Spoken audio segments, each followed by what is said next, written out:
When everything feels urgent, nothing feels understandable.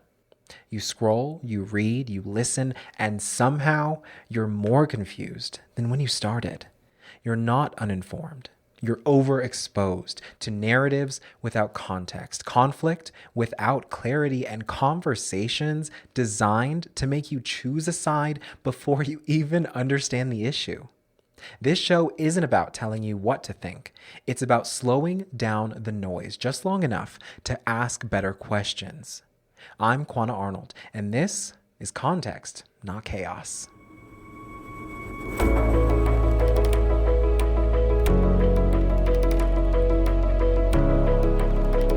We started this series talking about confusion, why it feels like every issue is urgent, emotional, and impossible to parse.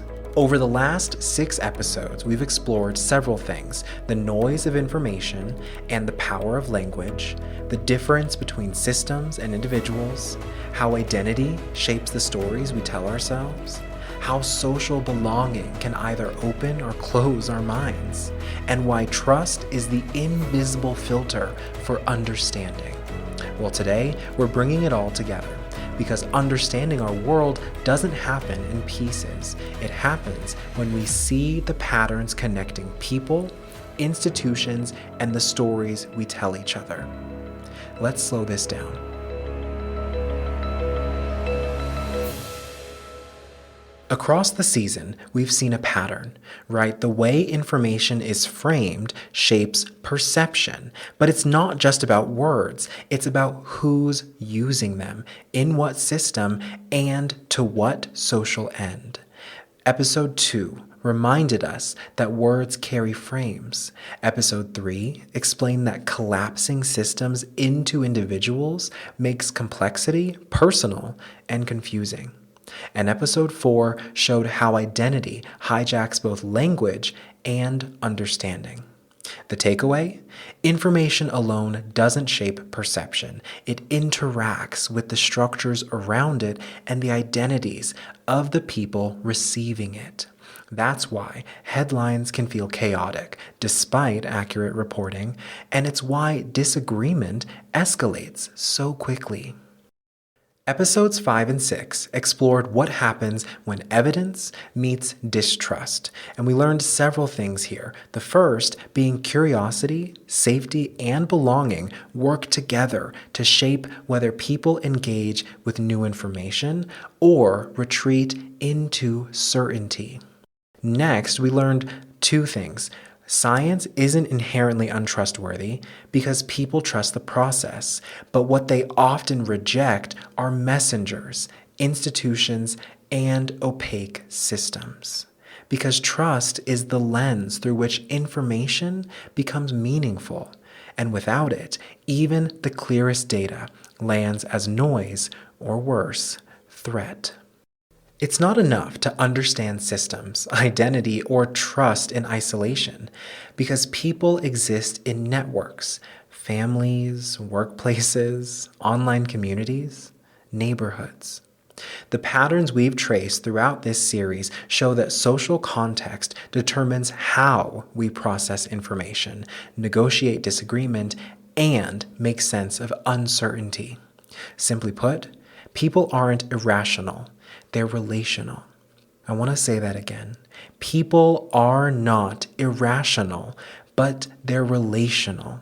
They're embedded in contexts that reward certainty, belonging, and emotional survival. And that's why media, institutions, and even science communication often fail, not because people aren't smart, but because they're navigating complex social environments in addition to complex facts. To bring this synthesis to life, I revisited some of the experts we spoke with, Dr. Day, Pastor Neil, Dr. Stefani, and I asked them if you could give one insight to help people navigate the overwhelming swirl of information, identity, and uncertainty in our lives, what would it be?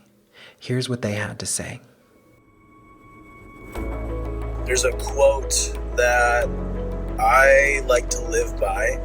It's pretty specific to people that are religious, but the quote goes like this: if you're too busy doing the Lord's work to spend time with the Lord, you're not doing the Lord's work. You're doing your own work. So simplify your life and meet with Jesus. Scrutinize the information that they're receiving or seeking out, looking for those credible sources, looking into people's credentials, and also, talking to other people about information you're exposed to. And I think it is important to kind of bracket out time to step away from the information overload society we live in with like 24/7 news, social media, and truly take time to unplug and just be with your friends, be with your family, and take time to take care of yourself, reflect on other things in life as well. Recognizing how much my mind is focused on controlling the future. Usually, moments of overwhelm are an attempt to find security when I'm not feeling safe. An alternative to controlling the future could be grounding in the present moment by taking deep breaths or by going for a walk, but trying to pull back and realize that there's only so much that can be done, and at a certain point the most important thing is taking care of myself in the moment. Practice sitting with all of the emotions that go along with navigating the information environment we're all in today. Being okay with uncertainty or frustration or any of those other emotions that can come up, being able to have them and acknowledge them and not run away from them is a really powerful tool. Across disciplines, the guidance is remarkably consistent. Slow down. Notice context. Ask questions. Center relationships and recognize patterns instead of pointing fingers. Because complexity is inevitable, but confusion is optional. I'm going to give you 5 practical steps to help you carry this show forward. Number 1, notice the frame. Which words and structures are shaping your perception, and how can you adjust your perspective? Number 2, identify the systems. What forces, histories, or incentives are behind the outcomes? How can you recognize that? Number 3, name identity. When is someone defending a role, belief, or group rather than an idea? Number 4, consider belonging. How are social networks shaping your openness? And the final, check trust. Are you rejecting the message or the messenger? These steps aren't a checklist to win a conversation, but they're a toolkit for clarity, empathy, and thoughtful engagement. Before you log off, let's bring this back to the human scale. Not the chaos, not the headlines, just one reflection to carry forward. Today's question is this: where in my daily life can I slow down just long enough to see the patterns, notice the systems, and recognize the humanity behind the information I encounter? This is where understanding begins, where curiosity outpaces judgment and clarity begins to replace noise. I'm Quiver-Arnold. This has been Context, Not Chaos, and I want to thank you for listening to the show. Take care of yourself and take care of each other.